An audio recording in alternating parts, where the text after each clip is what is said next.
Sa probinsya namin sa Siquijor ito nangyari. Bata pa ako noon at medyo malabo na sa isipan ko yung ibang detalye ng pangyayari. Yung iba rito base na sa kwento ni na inay at itay. Dahil sila ang kasama ko noon bilang bata pa nga ako. Flower girl ako sa kasal noon ng isa naming kapitbahay na si Kuya Celso. Wala akong masyadong maalala sa mga ganap sa simbahan. Wala naman gaanong interesanteng nangyari doon para sa akin nung mga panahon na yon. Sa reception ako nag-enjoy ng husto dahil syempre kainan yun. Sir Neb, ang naaalala ko na lang ay naroon kami ng mga kapwa ko bata sa may likod ng court. Sa basketball court kasi ang reception.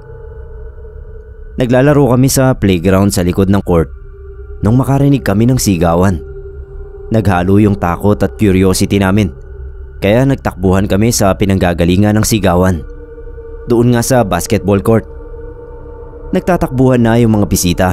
Tapos nakita ko si inay na parang maiiyak na habang palinga-linga.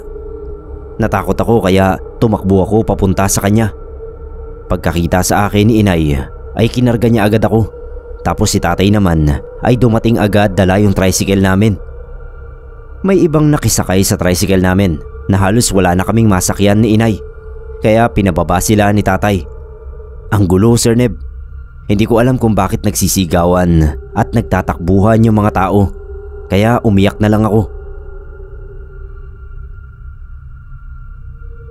Akala ko uuwi na kami. Pero dumaan muna pala kami sa bahay ng kilalang mananambal na si Nanay Rubia. Dinadala ko roon nila inay kapag may sakit ako. Pero noong araw na yon ay wala naman akong sakit. Kaya hindi ko alam kung bakit naroon kami. Isa pa ay naroon din yung ilang bisita ni Kuya Celso sa kasalan. Pinagpagan lang kami ni Nanay Rubia ng dahon-dahon sa katawan. Tapos umuwi na kami. Wala akong ideya sa nangyari ng araw na yon. Kaya tinanong ko sina inay kung bakit kami umuwi kaagad. Hindi pa namimigay ng cake sa kasalan. At ito na nga ang nangyari pala. Noon daw palang pagdating pa lang sa reception ay may mga nakapansin na ng maliliit na ipis na nagtatakbuhan sa paligid.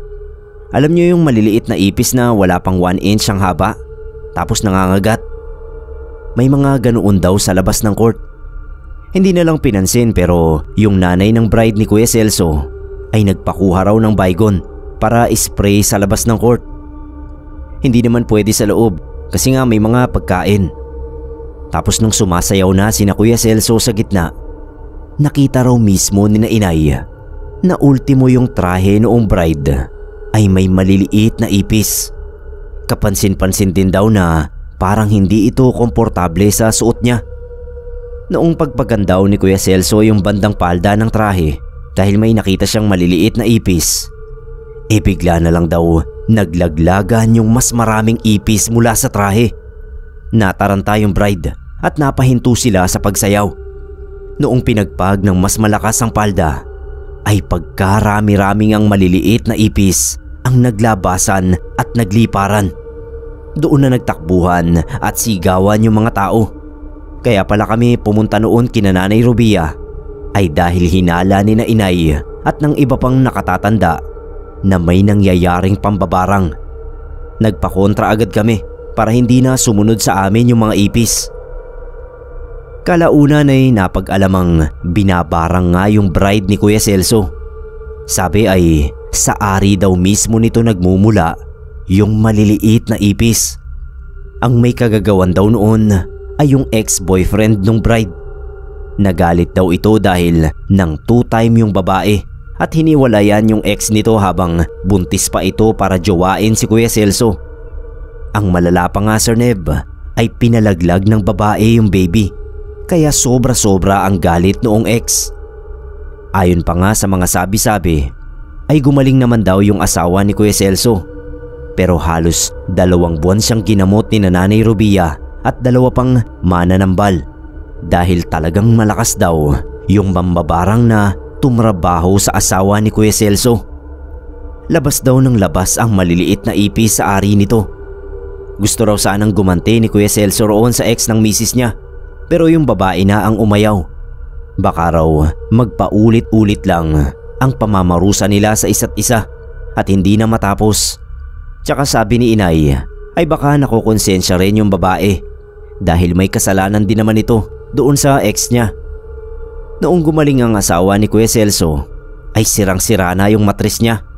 Para daw nginat-ngat noong mga ipis kaya hindi na siya magkakaroon ng anak. Inoperahan pa yung babae para matanggal na yung matris niya. Yun namang ex niya ay nagkasakit pa ng malala at namatay ng sumusuka ng dugo. Hindi malaman kung barang din yon o karma na lang talaga.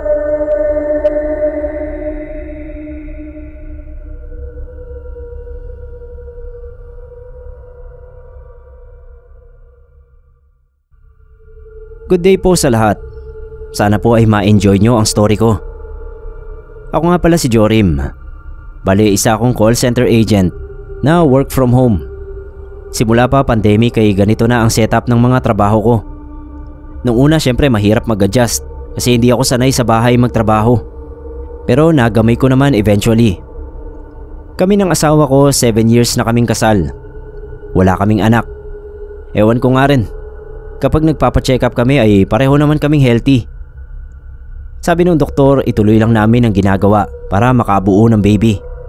Pero almost 7 years na. Kaya sa tingin ko wala na talagang pag-asa.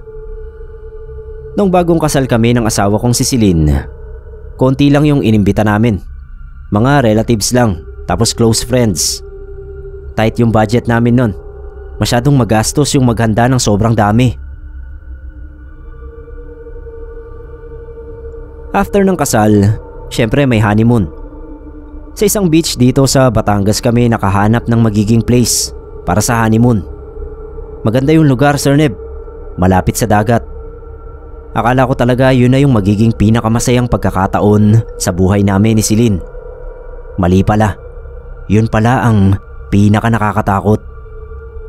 Unang gabi namin, pareho kaming pagod na pagod sa biyahe. Halos wala rin kasi kaming tulog. After nung kasal ay diretso na kami sa resort. 3 araw naman kami sa resort kaya sabi ko kay Celine, matulog na lang muna kami. Sa susunod na gabi na lang kami mag-e-enjoy. Matapos naming ayusin yung mga gamit, sabay kaming nakatulog. Ang ganda pa naman ng panaginip ko. Pero nagising ako kasi sobrang lamig ng kwarto. Mahina ako sa malalamig na panahon, Sir Neb. Napabangon ako bigla. Parang naninigas pa yung mga paa ko sa sobrang lamig. Bala ko sanang i-off yung aircon kasi baka binuksan ni Celine. Pero pagtingin ko, naka-off naman yung aircon. Tsaka ako narinig yung mahihinang boses na galing sa kung saan. Hindi ko maintindihan yung mga sinasabi ng boses. Pero alam ko boses sila ng tao. Hindi ako pwedeng magkamali kahit masyadong mahina yung mga boses. Pagbalik ko sa higaan, nakuha yung atensyon ko ng kung anong gumagalaw sa pader.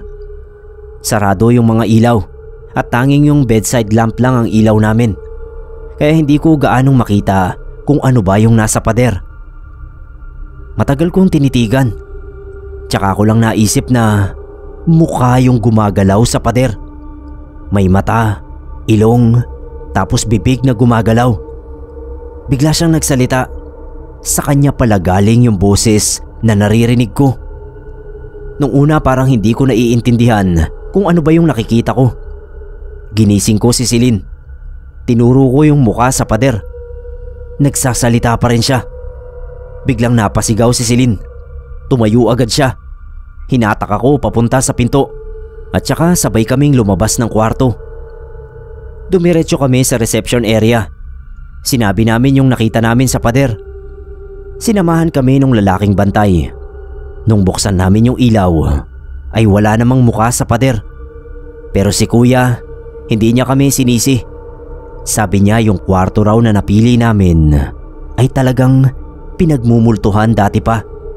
May mga nagpapakita raw sa loob. Pero bihira lang naman daw itong magpakita sa mga customer. Kadalasan daw ay sa kanilang mga staff lang. Kaya hinahayaan pa rin nilang may gumamit ng kwarto. Hindi naman daw nananakit yung mga multo, sabi niya. Sagot ko, kung may sakit pala ako sa puso, baka ilang beses na akong namatay sa kaba. Lumipat na lang kami ng ibang kwarto. Matapos yun ay na-enjoy naman namin yung honeymoon. Wala na rin kaming naramdamang iba pang multo doon sa nilipatan namin.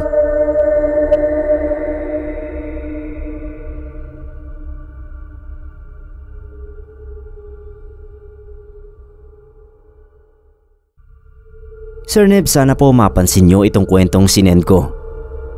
Tawagin nyo na lang po akong Rain. Ang kwentong ibabahagi ko sa inyo ay nangyari sa kaklase ko noong high school na pakitago na lang sa pangalang Pam. Hindi kami inabot ng K-12, kaya after 4th year high school ay college na agad kami. Magkaibigan kami ni Pam, kaya hindi naman kami nawala ng communication kahit sa magkaibang university kami nag-college.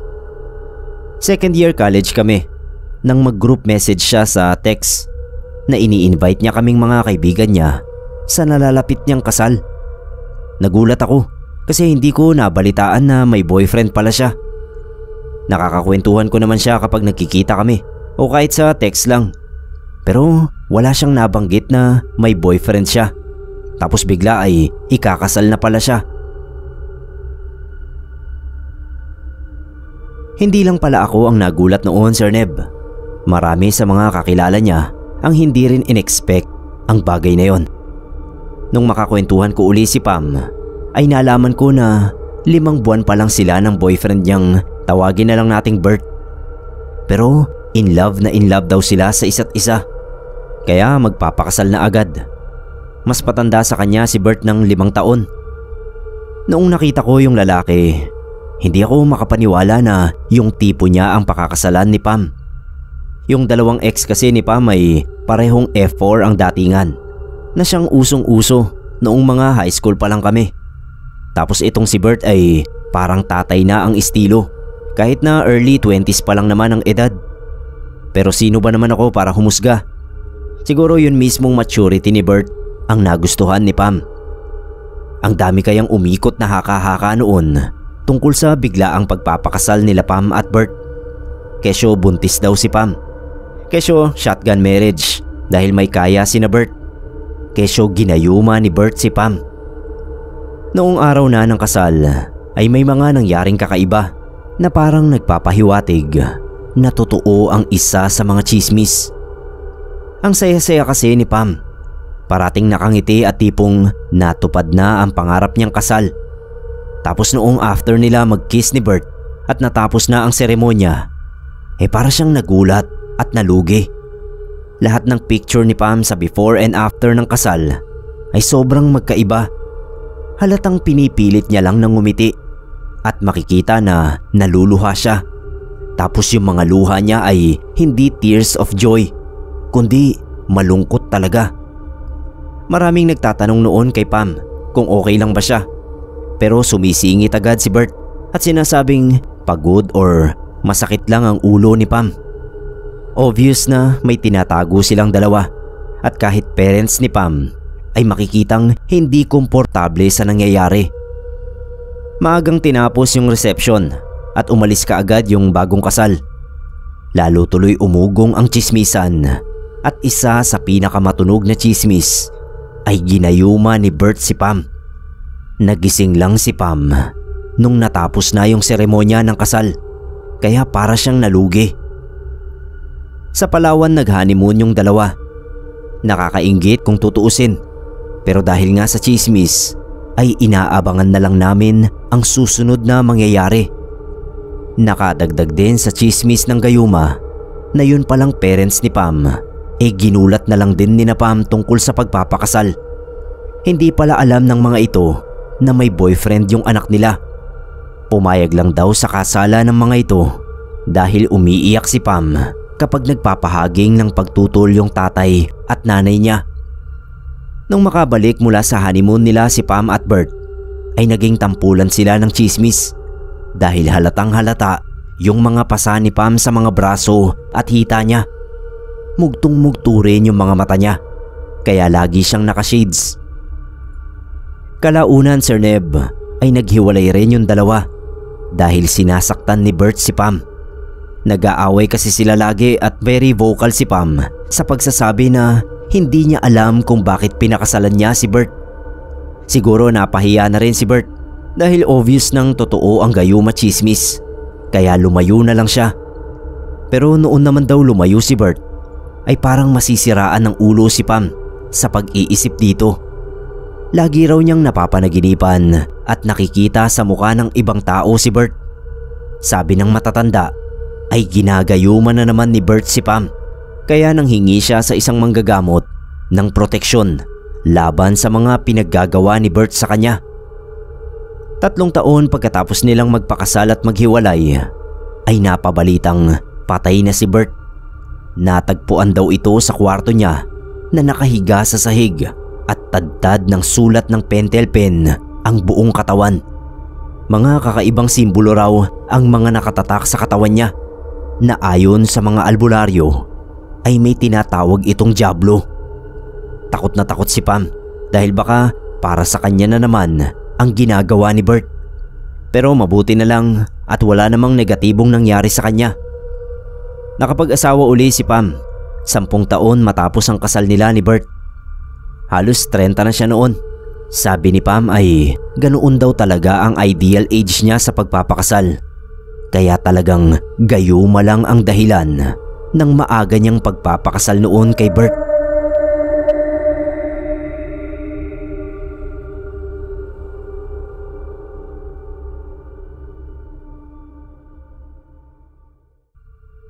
Karanasan ito ng papa ko noong bata pa siya. Edad 20 o 22. Kwento ni Papa Sir Neb, yun yung mga panahon na wala siyang trabaho at matirahan. Literal siyang palaboy sa Maynila noon. Matalino ang papa ko. Actually, kaya nga siya nakarating sa Maynila ay dahil sa isang scholarship mula sa isang malaking university. Ang kaso ay hanggang pag-aaral lang ang sagot ng university. Ang pagkain at tirahan ni Papa ay siya yung magpo-provide sa sarili niya. Noong umpisa ay nakayanan naman niyang maging working student. Pero kasi ay kailangan niyang pag-focusan ang regular na pag-aaral at ang trabaho niya ay pang-part-time lang. Kaya medyo maliit ang sahod at kinukulang na siya sa gastusin. Marami pang mga nangyari na medyo personal na at irrelevant sa kwento. Basta nasadlak ng husto sa kahirapan si Papa. Kaya ang ending ay naging palaboy siya. Wala namang bisyo si Papa Sir Neb. Sadyang minalas lang at nahirapang makapagsimula ulit. Eventually naman ay nakabalik siya sa probinsya. Sa tulong na rin ng ilang politiko. Pero bago yun ay may naranasan siya sa Maynila na kailanman ay hindi niya naranasan sa probinsya. Ang maengkanto. May mga nakasamang palaboy si Papa na siyang tumulong sa kanya para maitawid ang pang-araw-araw niyang pagkain. May mga nagpapa-feeding program kasi na NGO na pinupuntahan nila sa iba't ibang sulok ng Maynila. Yung buong maghapon ni na Papa at mga kaibigan niya ay umiikot lang sa pagpunta sa mga feeding program. Kaya kahit wala silang trabaho ay nabubusog naman sila. Pero minsan ay naisipan nilang makigate crash sa isang okasyon dahil nakikita nila na sa dami ng pumapasok ay hindi na nache-check ng mga bantay kung imbitado ba talaga ang mga naroon. Kahit hindi formal ang suot nila Papa, ay milagrong nakalusot nga sila sa mga bantay. Nakapasok sila sa gate noong malaking bahay at napag-alaman nila na kasalan pala yun. Hindi raw halatang kasalan dahil ang suot ng bride at groom ay hindi yung tradisyonal na puting gown sa babae at barong o Amerikana naman sa lalaki. Ang suot daw noong mga bagong kasal ay kulay ginto na mahaba at bagsak na bestida. Magkapareho ang itsura. Noong nakita nila yung buffet ay natakam agad sila sa pagkarami-raming klase ng pagkain. Kukuha na nga agad sana sila pero isa sa mga kasama nila ang nagsabi na itago muna nila yung mga gamit nila para kahit papano ay hindi sila mapansin. May mga bag kasi silang malalaki na naglalaman ng mga gamit nila. Nilagay raw nila sa likod ng mga bulaklak na disenyo yung mga bag nila. Tsaka nagnormalan sila kahit na obvious na gatecrasher talaga sila. Wala lang pumapansin sa kanila. Sobrang garbo raw ng buong lugar. Pati mga bisita ay bongga rin yung mga suot. Pero dahil busy sa sosyalan at pagbati sa bagong kasal ay hindi sila pinapansin. Tapos yung dalawang kasama raw nila Papa ay nakadampot agad ng maliliit na tinapay at kinain.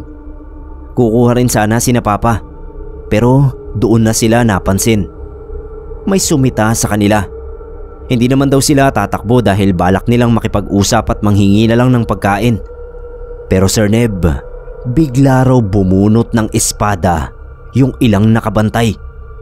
Espada, hindi baril. Doon nagtakbuhan sina Papa palabas. Naiwan nila yung mga bag nila.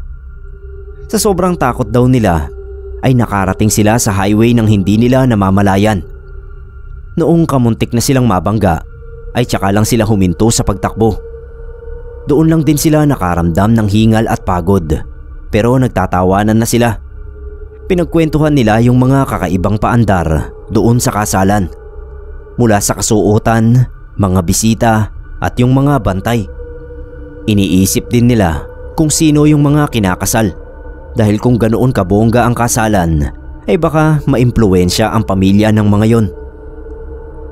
Kinabukasan ay sinubukang bumalik ni Papa roon sa venue ng kasalan para sana makiusap na makuha yung mga bag nila sakali mang naroon pa yon. Pero hinala nila ay tinapon na. Pinagtanong-tanong nila kung saan may kasalan nung nagdaang araw dahil hindi nila maalala yung eksaktong venue. Basta nakita lang kasi nila yon at nung magtakbuhan sila ay hindi na nila napansin yung mga katabing bahay o anumang palatandaan. Kaya lang ay wala namang makapagsabi kung saan ang kasalan na yon. Dinescribe pa raw nila Papa yung itsura noong bagong kasal pero walang nakakakilala sa mga yon. Sabi pa raw ng iba, kung may bagong kasalan sa lugar nila ay dapat napabalita yon. Umalis na lang sina Papa na hindi makapaniwala sa mga nangyari. Nung sumunod na araw ay nagulat na lang si Papa at yung 4 pa niyang kasama. Nakatabi na nila yung mga bag nilang naiwan doon sa kasalan. Pero yung 2 pa nilang kaibigan ay nawawala. Hanggang sa makauwi sa probinsya si Papa ay hindi na nila muli pang nakita yung 2 yon. Ang paniniwala nila ay naengkanto sila doon sa kasalan. Yung 2 kasi nilang kasama na nawala ay yung 2 na nakakain ng tinapay bago pa sila mahuli. Sabi nila ay posibleng kinuha noong mga engkanto yung 2 dahil nakakain ng pagkain ng mga ito.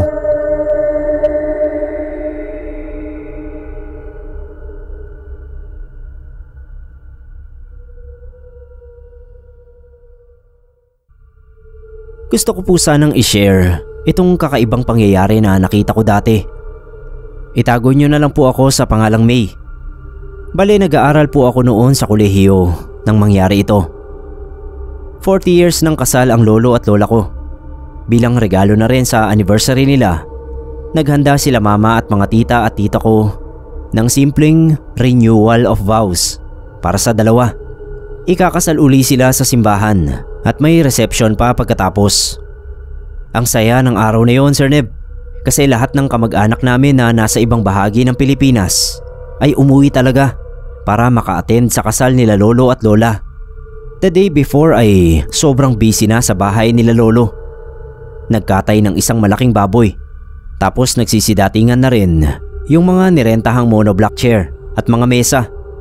Siyempre kaming mga apo ang natoka sa designs ng buong reception. Para talaga siyang totoong kasal. Sa mismong araw ay kami na rin yung nag-makeup kay lola. Tapos tinulungan namin siya na magsuot ng gown niya. Nung nasa simbahan na kami, naglakad ako papunta doon sa unahan para makakuha ng pictures sa pagpasok ni lola. Napalingon ako kay lolo. Gulat na gulat ako kasi yung ulo ni lolo nababalot ng parang itim na ulap. Ang itim ng ulap na halos hindi ko makita yung mukha ni lolo. Nung makita ko yun, nakaramdam ako ng hindi maganda. Napansin ko rin kasi na hindi ko naman nakikita yun kapag nakasilip ako sa lente ng kamera. Pero yung kapag ako lang ay kitang-kita ko yung usok. Bigla akong nahilo. Tapos gusto kong isuka yung kinain kong breakfast. Buti na lang at napigilan ko yung suka ko. Naupo ako tapos hinilot ko yung sarili ko. Nung tignan ko si Lolo, naroon pa rin yung itim na ulap sa ulo niya. Parang habang tumatagal ay pakapal ito ng pakapal. Gusto ko sanang sabihin yon kay Mama na nasa harap ko lang. Kaso busy rin siya sa pagkuha ng litrato. Hindi ako makasingit. Hinayaan ko na lang. Nakarating na sa altar si Lola. Tapos natuloy din yung kasal nila. Hindi maalis-alis yung tingin ko sa ulo ni Lolo. Ang laki na nung ulap. Wala na talaga yung mukha niya. Alam ko na ako lang yung nakakakita ng ulap. Wala nang iba. Pagbalik sa bahay para sa reception, kumakain ng lahat. Nang bigla na lang nag-collapse si Lolo sa sahig. Natumba siya bigla, tapos nangisay. Sinakay agad sa kotse ni Tito. Dinala sa ospital. Sir Neb, dead on arrival si Lolo. Sabi ng mga nurse na tumingin, aneurysm ang naging dahilan. Pumutok yung ugat ni Lolo na naging sanhi ng pag-collapse niya. Isa yon sa pinakamalungkot na araw ng buhay ko. Dapat nag-e-enjoy kaming lahat kasi kasal na ulit sina Lolo at Lola. Kaso may mangyayari palang trahedya. Sa tingin ko kahit pa nasabi ko kay Mama yung tungkol sa itim na ulap sa ulo ni Lolo, hindi ko mapipigilan ang kamatayan niya. Hindi na yun naulit, Sir Neb, na mas mabuti nga para sa akin. Kasi hindi ko alam kung kakayanin ko ba na malaman kung ang isang tao ay malapit ng mamatay.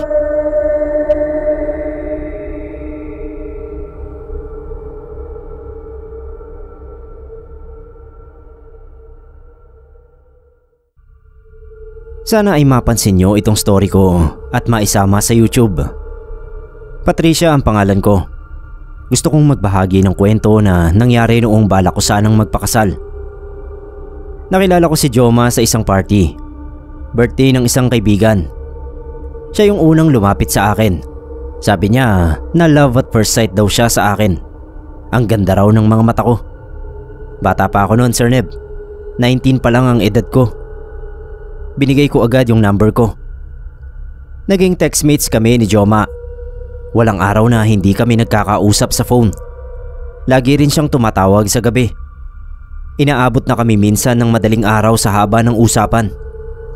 Ang galing niya kasing magkwento. Ang dami niyang baon ng mga jokes. Tapos lagi niya rin akong kino-compliment. Kaya parang nahulog na rin agad ang loob ko sa kanya. Makalipas ang isang buwan, sinagot ko na siya. Estudyante pa lang ako noon. Si Joma may trabaho na siya. Siya lagi yung taya sa mga date namin. Every weekend lumalabas kami para manood ng sine o kaya kumain sa labas. Isang taon na kami ni Joma nang sabihin niya na gusto na raw niya akong pakasalan. Naguluhan ako noon. Hindi ko alam kung anong gusto kong gawin. Obvious naman na mahal ko si Joma. Pero gusto ko sanang makapagtapos muna ng pag-aaral. At saka may something na hindi ko pa nasabi, Sir Neb. May isang bagay na red flag sa ugali ni Joma. Ang bilis niyang magalit. Yun bang simpleng away ay pumuputok na agad yung galit niya. Sigaw dito, sigaw doon. Nagdalawang isip muna ako. Pero magaling kumumbinsi si Joma. Kalaunan, napapayag niya ako na magpakasal na kami. Nung sabihin ko ito sa mga magulang ko ay natural na hindi sila pumayag. Lalo na si Papa. Halos palayasin niya si Joma nung gabing sabihin namin na magpapakasal na kami. Nagalit ako noon kay Papa. Sa tingin ko kasi nabastos niya si Joma nung gabing yon. Ang dami niyang masasakit na salita na sinabi. Naging matigas yung ulo ko. At sinabi ko na kahit anong gawin nila ay matutuloy ang kasal namin. Sumama ako kay Joma ng gabing yon sa kanila. Para kaming nagtanan. 1 week ang lumipas. Nalaman ko na namatay si Papa sa isang aksidente. Driver ng truck si Papa. Sumalpok sa isang bus yung truck. Hindi na makilala yung mukha ni Papa nung dalhin siya sa ospital. Grabe yung pagluluksa namin. Galit din ako sa sarili ko nung mga panahon na yon.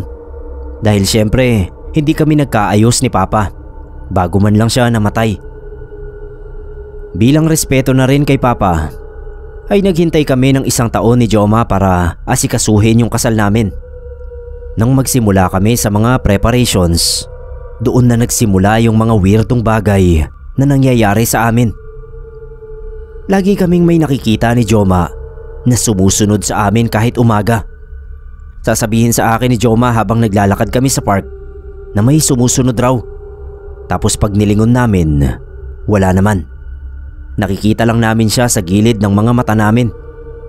Nung dinalaw namin yung patahian kung saan kami magpapagawa ng isusuot, ilang beses nabagsakan ng mga display si Joma habang sinusukat yung damit niya.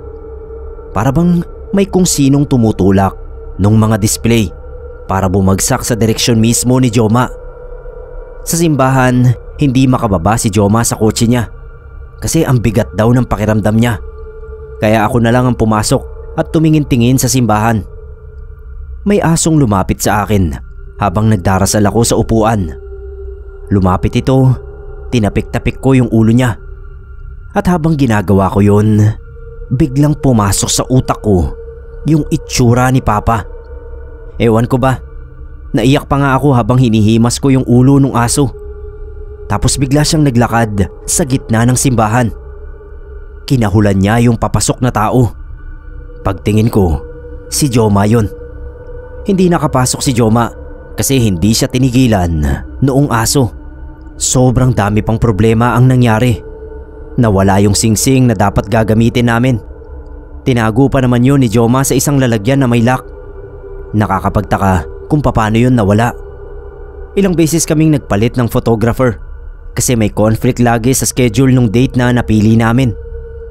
Galit na galit si Joma. Tapos yung event organizer nagkasakit. No choice, naghanap ulit kami ng panibago. 1 week before ng mismong kasal, halos gabi-gabi akong dinadalaw ng parehong panaginip. Si Papa, karga-karga niya ako kasi maliit pa lang daw ako nun.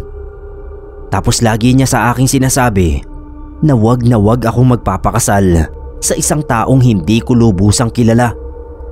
Ganun lagi ang panaginip ko. Magigising ako na pinagpapawisan at grabe yung tibok ng puso ko. Doon na ako naglakas loob na sabihin kay Joma na wag na lang naming ituloy yung kasal. Sabi ko sa kanya, siguro ang lahat ng kamalasan na nararamdaman namin ay paraan ni Papa para sabihin sa akin na hindi pa rin siya payag sa kasal namin. Nag-away kami. Sigawan tapos bigla niya akong sinampal. Muntik pa akong matumba sa sahig. Buti at nakahawak ako sa mesa. Sir Neb, doon ko na-realize na siguro tama nga si Papa na kailangan ko munang kilalanin ang lalaking papakasalan ko. Naghiwalay kami ni Joma. Hindi natuloy yung kasal. Tinapos ko muna yung pag-aaral ko at naghanap ng trabaho. Tama yung naging desisyon ko dahil kalaunan naman ay nalaman ko na may napangasawa rin pala itong si Joma. Pero naghiwalay din kasi nananakit talaga kapag nag-aaway sila. Ang balita pa nga ay muntik pa niyang napatay yung babae. Salamat kay Papa sa pagbabantay niya sa akin. Hindi ko naranasan ang magpakasal sa isang taong kagaya ni Joma.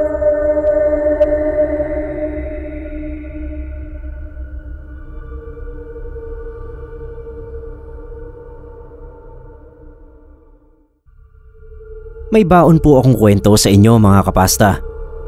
Nap po ang palayaw ko. Driver ako sa isang cable company.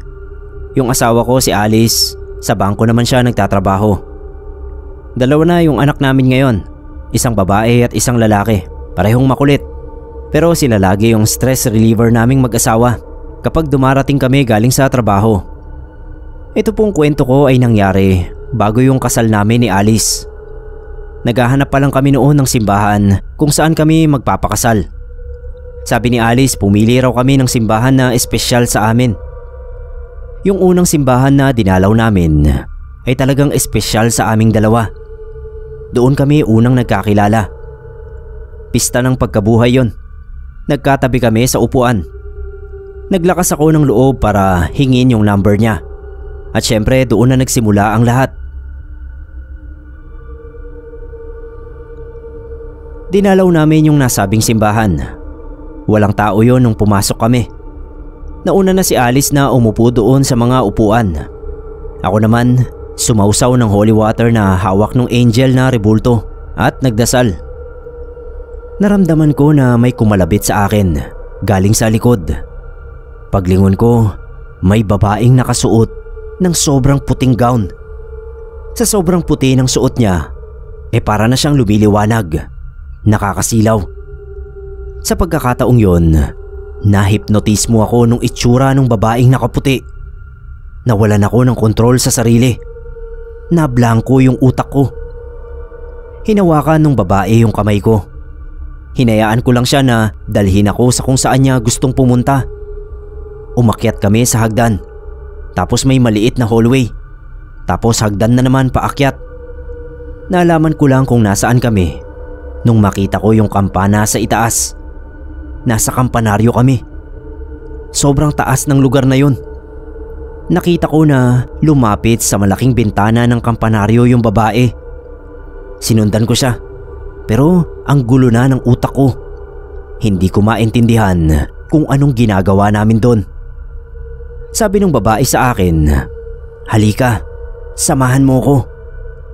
Naglakad naman ako na parang bata palapit doon sa babae. Sir Neb, biglang tumalon yung babae nang walang pasabi. At sa utak ko, yun din ang gusto kong gawin. Ang sundan yung babae sa pagtalon niya. Palapit na rin ako doon sa malaking bintana nang marinig ko yung boses ni Alice. Para akong binuhusan ng malamig na tubig nung marinig ko yun. Paglingon ko, nakatayo si Alice. Hindi maipinta yung mukha niya. Tinanong niya ako kung anong ginagawa ko doon. At sabi ko, hindi ko rin alam. Kinuwento ko sa kanya yung tungkol sa babae at yung ginawa nito sa akin na parang nahipnotismo ako. Nung makababa kami sa simbahan, may isang babaeng tagawalis ang lumapit sa amin. Nakita raw niya kami sa taas. Tinanong niya ako kung nakita ko raw ba yung babae sa kampanaryo. Sabi ko oo. Multo raw ang babaeng yon. Hindi na raw alam ng mga tao kung ano bang nangyari sa babae at bakit siya nagmumulto. Basta ang sabi lang daw nila ay inaakit nito ang mga groom ng mga ikakasal. Tapos ay dinadala sa taas ng kampanaryo. May ilan na rin daw itong nabiktima. Buti na lang at nakaligtas ako. Kahit na sobrang nakakatakot yung naging karanasan namin ni Alice sa simbahan na yon, nagpasya kaming doon pa rin ituloy ang kasal. Wala na rin kasi kaming maisip na ibang lugar kung saan pwedeng idaos ang kasal. Sabi ko kay Alice, hindi na ulit ako magpapaakit sa multong babaeng yon kahit kailan. Buti at natuloy naman yung kasal. At sa kabutihang palad ay walang multong babae ang nagparamdam.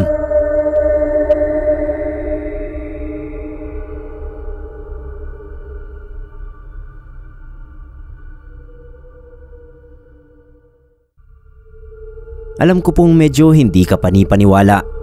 Pero kasi matagal nang usap-usapan ito sa amin sa probinsya. Tungkol sa anting-anting daw ng isang kilalang mayayamang pamilya doon. Di umano ay may tinatagong gulugod ng manananggal ang mga yon. Hindi ko alam Sir Neb kung yung isang segment lang noon o ano. Paniniwala na anting-anting daw yon na panghatak ng pera at swerte sa negosyo. Kaya mayaman yung pamilya na may hawak noon.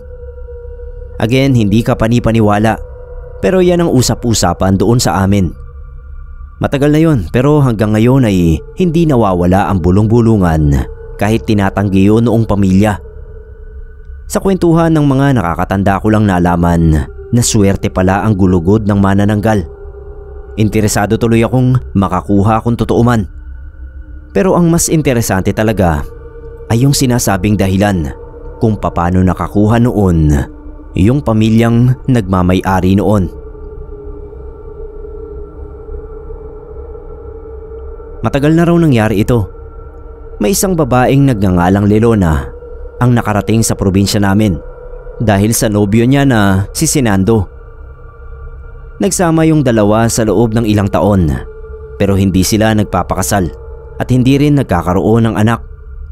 Gustong gusto raw pakasalan ni si Sinando si Lelona pero itong babae ang ayaw. Siya rin daw ang may problema kaya hindi sila magkaroon ng anak. Katagalan ay nawalan ng gana si Sinando kay Lelona at naghiwalay sila. Ayaw raw makipaghiwalay ni Lelona pero wala na siyang nagawa nung mapabalitang ikakasal na si Sinando sa isang nagngangalang Divina. Nagbanta raw si Lelona na magpapakamatay kapag natuloy ang kasal noong dalawa pero hindi nagpapigil yung lalaki. Ayon dito ay takot daw mamatay si Lelona kaya hindi nito yun magagawa. Noong bisperas ng kasal ay may kumakalampag daw sa bubungan ng bahay nila Divina. Dinig na dinig daw ang malalakas na paggaspas ng mga pakpak kaya ang hinala ni Divina ay may manananggal sa kanilang bubungan. Yung tatay ni Divina ay dating sundalo kaya may naitatago itong mga baril. Ang ginawa raw ng ama ni Divina ay binaril yung bahagi ng bubungan kung saan kumakalampag yung manananggal at pinagmumura ito. Umalis naman daw yung manananggal at napayapa na si Divina. Kinaumagahan ay natuloy na nga ang kasalan ni Sinando at Divina. Paglabas nila ng simbahan ay biglang nagkagulo dahil may lumabas daw na manananggal sa silong ng isang bahay na malapit sa simbahan. Lumipad yun at nag-aapoy dahil sa araw. Ang direksyon ng paglipad noong manananggal ay sa simbahan. Sumisigaw pa raw yung manananggal habang nag-aapoy ito at sumisirok palapit kina Sinando na nasa harapan lang ng simbahan.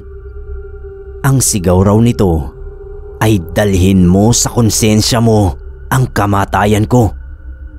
Nag-dive sa harapan ni Sinando at Divina yung manananggal na patuloy sa pag-aapoy hanggang sa mamatay na yon.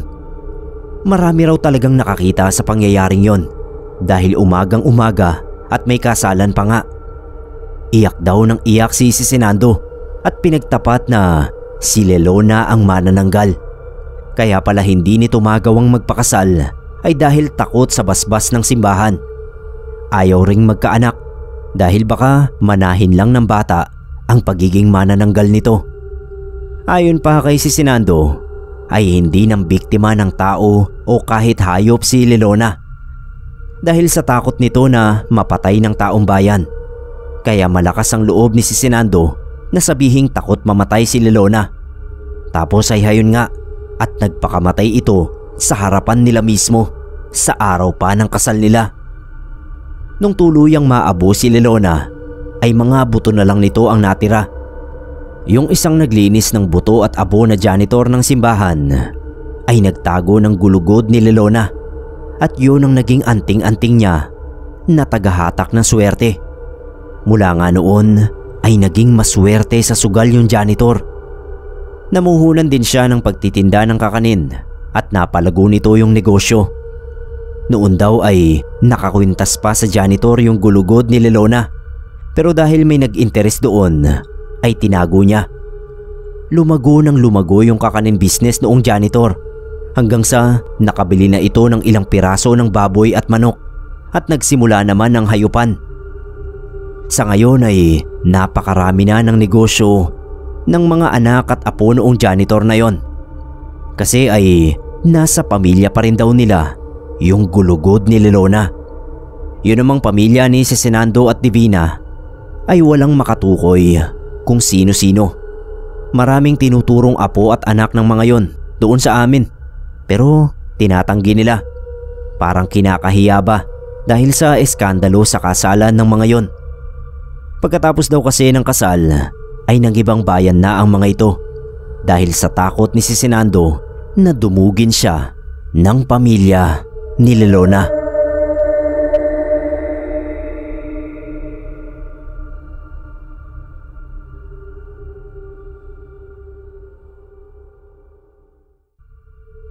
Hi po sa mga listeners dyan.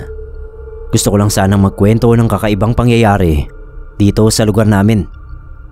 Joseph po ang totoo kong pangalan. May tita ako na nagtatrabaho sa munisipyo ng lugar namin. Pagpasensyahan niyo na po kung hindi ko babanggitin ang eksaktong lugar kasi request na rin ni Tita Ellen na wag ko raw sabihin. Ayun nga, empleyado siya sa munisipyo. Madalas kapag may event ay siya yung nag-aasikaso nito. Fiesta. Busy si tita sa dami ng kailangan niyang gawin. Isa sa mga event na inorganize niya ay itong mass wedding na gaganapin 3 araw bago ang fiesta. 8 daw yung nagpa-register, sabi ni tita. Gaganapin ang reception sa covered court. Nang mismong araw ng wedding, okay naman nagsimula ang lahat. Nakasal naman ni Father yung 8 couple. Ang kaso after ng kasal, habang papunta sa reception, nalaman ni tita na inatake raw sa puso si Father. Nung dalhin sa ospital, patay na raw ito. Hindi na lang binalita doon sa mga kinasal yung pagkamatay ni Father para na rin hindi sila malungkot sa espesyal na araw ng mga kasal nila. Pero naging usap-usapan na yung pagkamatay ni Father ay malas daw doon sa mga couple na kinasal. Siyempre si tita hindi siya naniwala. Ano namang koneksyon ng kamatayan ni Father sa mga bagong kasal? 1 month ang lumipas, nalaman ni tita na nalunod yung isa sa mga couple sa mass wedding. Nag-swimming daw ang mga ito. Habang nagtatampisaw ay biglang lumakas yung agos ng ilog. Nadala ng agos yung mag-asawa. Nahanap na lang sa pampang yung katawan na wala ng buhay. Sunod naman, may namatay ulit sa mag-asawa dahil naman sa sunog. Kumalat yung sunog sa 5 bahay. Pero ang tanging casualty lang daw ay yung mag-asawa na kasama sa mass wedding. Yung sunod na food poison. Yung anak nila nagamot naman sa ospital. Pero yung mag-asawa namatay. Yung iba namatay lahat sa magkakaibang aksidente. Habang nangyayari daw yun, ay hindi mapigilan ni tita na matakot sa mga nangyayari. Imposible naman kasing nagkataon lang ang lahat na isa-isang namamatay ang mga mag-aasawa na yon. Malamang ay tama raw yung matatanda na malas talaga kapag biglaang namatay ang pare na nagkasal sa mag-asawa. May isa pang natitirang mag-asawa na hindi pa namamatay. Pinuntahan daw sila ni tita at sinabi na mas mabuti raw na kumonsulta sa isang albularyo para malaman kung ano ang dapat gawin. Naniwala naman yung mag-asawa kay tita. Sinabihan daw sila ng albularyo na magpabasbas uli sa panibagong pare. Kahit hindi na formal na kasal, basta raw mabindisyonan sila ng isang pare ay sapat na raw yon para maputol ang sumpa. Nagpabasbas nga sila sa pare na pumalit doon sa namatay. Awa ng Diyos, Sir Neb, hanggang ngayon sabi ni tita ay buhay pa rin yung mag-asawa. Sila lang ang tanging nakaligtas sa sumpa ng mass wedding na nangyari.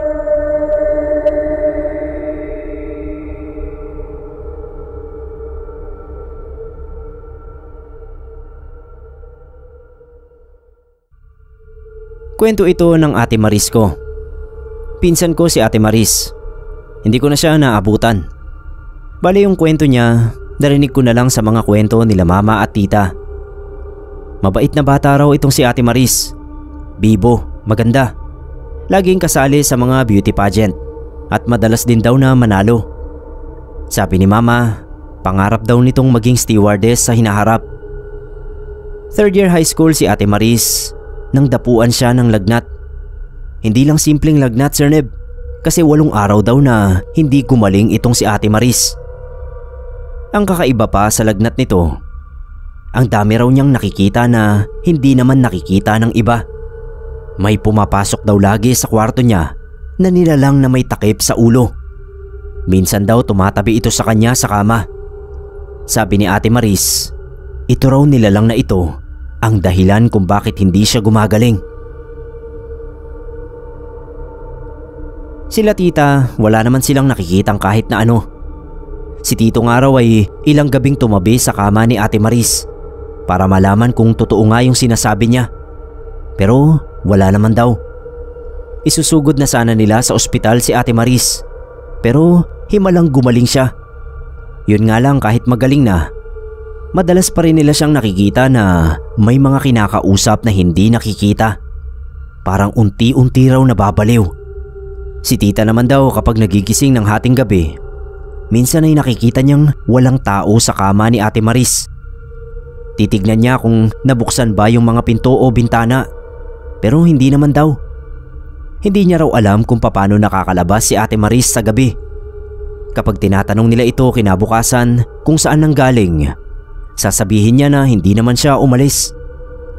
Sir Neb, habang tumatagal ang panahon, mas gumagrabe yung kalagayan ni Ate Maris.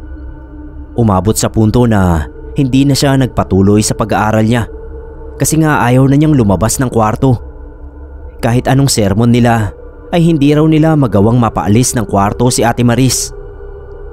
Kahit sa pagkain, kung hindi raw ito dadalhan ng makakain ay hindi siya lalabas at magpapagutom na lang sa loob ng kwarto niya.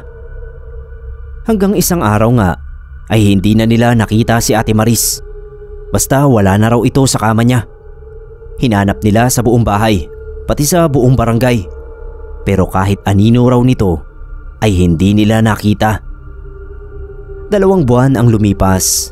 Si tita mismo ang nakakita kay Ate Maris na nasa kwarto niya, nakahiga sa kama. Sobrang dungis ng itsura at malaki na raw ang tiyan nito, parang buntis. Pinilit nilang magkwento itong si Ate Maris. Sabi niya nakatulog daw siya at pagdilat niya ng mata, nasa ibang lugar na siya. Magandang klaseng lugar na parang palasyo raw. Kulay ginto lahat ng mga gamit. Tapos lumapit sa kanya yung lalaki na laging may takip ang ulo.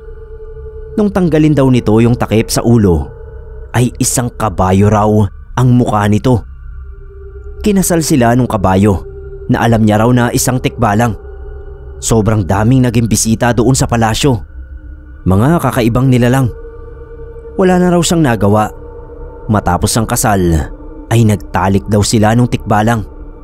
Tsaka lang siya pinauwi nito nung halos araw-araw daw siyang hindi tumigil sa pag-iyak. Simula noon ay sobrang nanghina itong si Ate Maris. Halos hindi na raw ito makatayo sa kama. Laging tulog. Kahit marami naman lagi ang kinakain ay wala daw tigil sa pagpayat. Hanggang sa nakita na lang daw nila na wala ng buhay itong si Ate Maris. Nung una ay halos hindi raw matanggap nila tita yung kamatayan ni ate. Pero naisip niya rin na mas mabuti na raw siguro na maagang namatay si ate kesa naman pahirapan pa siya ng hindi malamang sakit. At saka hindi raw nila alam kung ano yung nasa sinapupunan ni ate. Namatay din ito kasama niya. Sa pictures ko na lang nakita yung itsura ni Ate Maris, Sir Neb. Ang ganda nga niya. Kung buhay pa siguro siya at hindi napaglaruan, ay sana natupad niya yung pangarap niya na maging isang stewardess.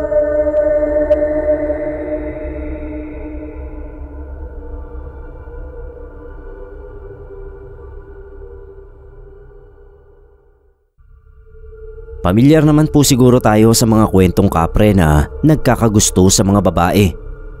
May alam po akong kwentong ganyan na nangyari mismo sa isa kong pinsan. Itago na lang natin siya sa pangalang Abby. Medyo mahaba na yung pinag-ugatan ng kwentong manliligaw na kapre ni Abby. Pero share ko na rin para sa dagdag na horror factor. Bale si Abby po kasi, Sir Neb, bago pa siya magustuhan ng kapre, ayun munang mami niya na tawagin na lang nating Mama Maria ang naunang nagustuhan ng kapre.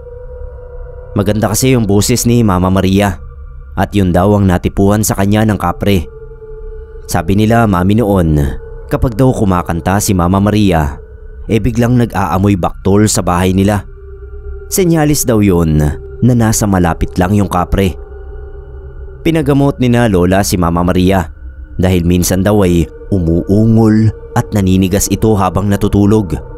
Tapos noong ginising siya ni na Lolo ay iyak siya ng iyak.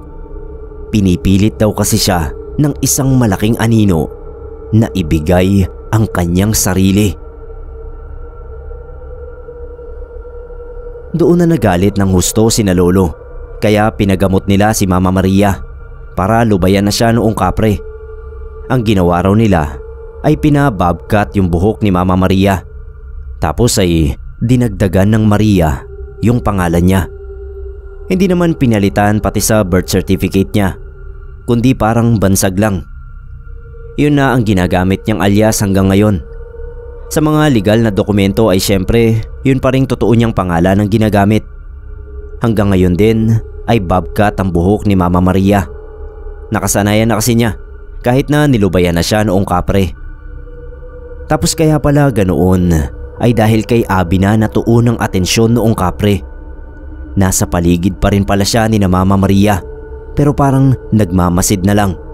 Si Abby naman nga ang pinunterya niya. Hindi naman na ni Abby yung boses ni Mama Maria, pero hindi naman sa pagmamayabang, Sir Neb, ay maganda talaga yung pinsan ko na yon. Kung matangkad lang siya ay ang daming bakla na ang gusto siyang isali sa mga pageant. Ang sisti lang ay hindi alam ni na Abby na natitipuhan pala siya ng Kapre. Hindi siya ginagambala noon o pinagpaparamdaman man lang. Pero siguro kasi ay sa Maynila na naninirahan si Abby mula nang makapag-college. Pumapasyal naman siya sa probinsya namin, pero minsan na lang talaga. Tapos noong ikakasal na siya ay tsaka nang gambala ng wagas yung Kapre. Bisperas pa lang ng kasal niya ay may mga hindi maipaliwanag na pangyayari na. May 5 baboy na kakatayin nun. Nakatali sila sa mga puno ng nyog. Tapos nagulat na lang yung mga namamahala ng kasalan dahil umigik yung isang baboy. Tapos pagkita nila ay nangingisay na. Yung 4 na baboy naman ay nag-igikan na parang kinakatay na sila habang nagwawala at gusto nang umalpas. Nakita na lang na yung baboy na nangingisay ay biyak na yung ulo, tapos may isang bagong laglag na nyog. Inisip na lang ng mga tao noon na minalas lang yung baboy na yon, kaya tinuluyan na lang nilang katayin. Pero yung 4 talaga ay nagwawala at gustong kumawala sa pagkakatali, kaya nilipat na lang nila ng talian. Nagsitahimik naman ang mga yon nung mailayo sa nyog. Tapos noong may sayawan na noong gabi bago ang kasal sa umaga, palaging nasisira yung sound system. May isang pagkakataon pa na natahimik ang lahat dahil may sumingit na ungol sa music. Yung ungol na nagdadalamhati. Narinig ko rin yun kasi nakikiparty na ako noon.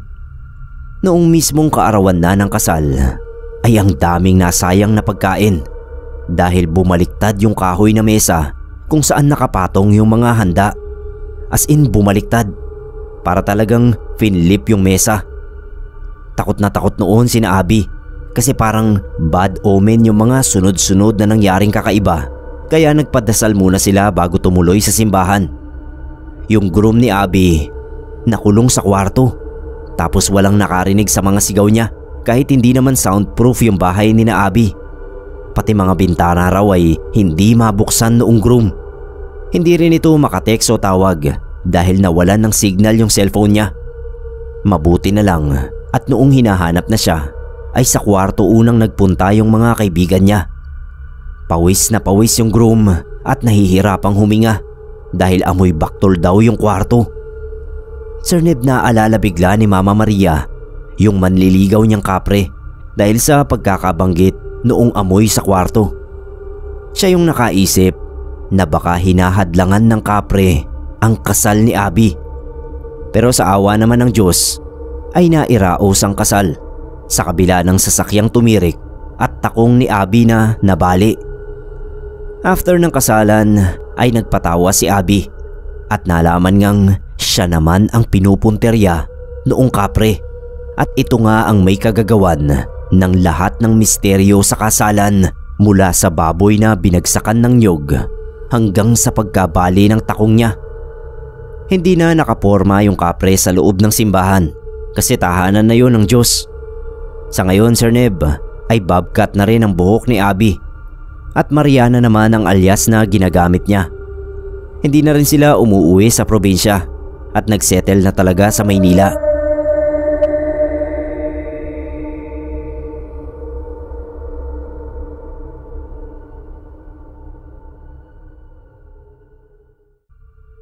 Ito po ay totoong pangyayari na naganap sa aming pamilya. Hindi naman ito sobrang nakakatakot pero nakakapangilabot naman at mahirap ipaliwanag. Kaya sa palagay ko, Sir Neb, ay pwede na ring matawag na hiwaga kung hindi man katatakutan. Sana po ay mapagbigyan yung maipalabas ito sa inyong channel. May bunsong kapatid si Mama na hindi lumaki na kasama sila, si Tito Noli. Si Tito Noli ay sa mga lolo at lola nila nagkaisip at lumaki. Kaya raw hindi sa poder ng parents nila lumaki si Tito Noli ay dahil naging sakitin yung sinundan niya na si Tita Aya. Hindi maasikaso ng mga magulang niya si Tito Noli, na noon daw ay 1 taong gulang pa lang dahil nga sa pag-aalaga kay Tita Aya. Noong nakarecover na si Tita Aya ay magta-3 taon na si Tito Noli. Humahabol na siya sa lolo at lola nila at ayaw na niyang sumama sa mga magulang nila. Wala na silang nagawa kundi hayaan si Tito sa poder ng mga lolo at lola nila, na great grandparents ko naman.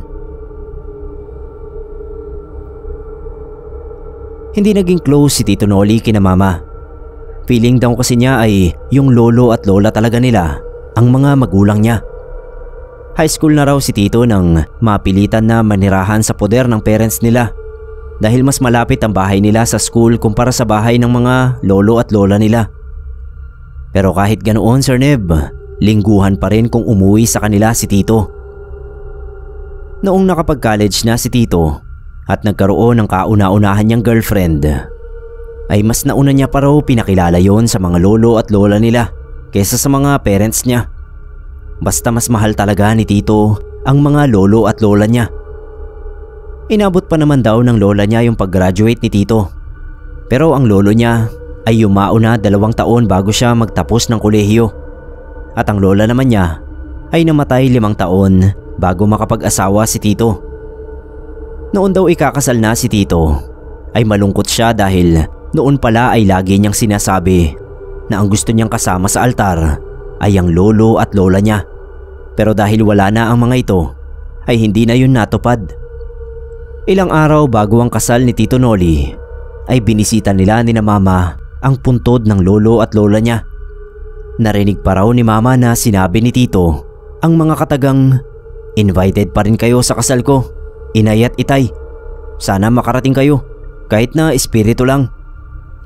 At noon ngang araw ng kasal, Sir Neb, ay dumalo nga ang pinaniniwalaan nilang grandparents ni na Tito. Bumuhos daw talaga ang luha dahil mula sa simbahan hanggang sa reception ay may 2 malalaking puting paru-paro na ikot ng ikot. Noong nag-kiss sina Tito Noli at Tita Vicky ay dumapo sa mga balikat ni Tito yung 2 paru-paro, kaya lalong nag-iyakan sina Mama at mga bisita. Nakadalo rin ako sa kasal ni Tito, pero hindi ko naman alam ang kwento ng closeness nila ng grandparents niya, kaya hindi ako gaanong makarelate sa iyakan nila. Sa reception noong sumasayaw na yung bagong kasal ay iniikutan din sila noong 2 paru-paro. Doon talaga umiyak ng umiyak si Tito dahil noong nag-speech siya ay mismo sa ulo niya dumapo yung 1 paru-paro. Ang sabi ni Mama, yung lola raw nila ay laging hinahalikan sa ulo si Tito kahit binata na. Humalik daw siguro yung lola nila kay Tito dahil umiiyak nga si Tito. Si Tita Vicky naman ay dinapuan din ng mga paru-paro sa kamay niya na parang binibigay ng mga yon ang kanilang blessing. Noong mapunta yung speech ni Tito tungkol sa pasasalamat sa grandparents niya, ay lumipad ng mataas na mataas yung 2 paru-paro. Parang nag-iikutan pa hanggang sa lumabas sila sa bintana ng pavilion at umalis na ng tuluyan. Sobrang minahal talaga ng mga grandparents nila si Tito Noli. Hanggang sa kabilang buhay ay ginabayan nila siya.